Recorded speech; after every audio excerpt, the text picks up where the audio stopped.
Hi hello నమస్తే welcome to our channel. నేను మీ Charmi.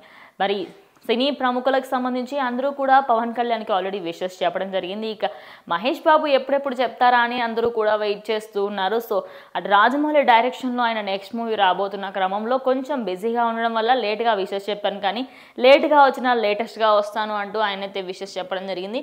Happy birthday Pawan Kalyan, may your journey continue to inspire and uplift others, wishing you lots of happiness and good health అంటూ ఆయన ఆరోగ్యం పరంగా, అదేవిధంగా మీరు ఇలాంటి ఎంతోమందిని ఇలాగే ఇన్స్పైర్ చేయాలని, అదేవిధంగా ఎదుటి వ్యక్తులని పైకి తీసుకెళ్లే మెట్లలో మీరు ఎప్పుడూ కూడా పక్కన వాళ్ళకి సహాయం చేసే దాంట్లో మీరు ఉంటారు అని చెప్పేసి ఆయన చెప్పడం జరిగింది. ఇక ఎస్ఎస్ రాజమౌళి డైరెక్షన్లో వస్తున్న మూవీకి సంబంధించిన బిజీ షెడ్యూల్లోనే దానివల్లనే కొంచెం లేట్ అయ్యింది అని చెప్పేసి ఘట్టమనేని ఫ్యాన్స్ అయితే, ఇటు మెగా ఫ్యాన్స్ అదేవిధంగా ఘట్టమనేని ఫ్యాన్స్ కూడా ఫుల్ హ్యాపీగా ఫీల్ అవుతున్నారు.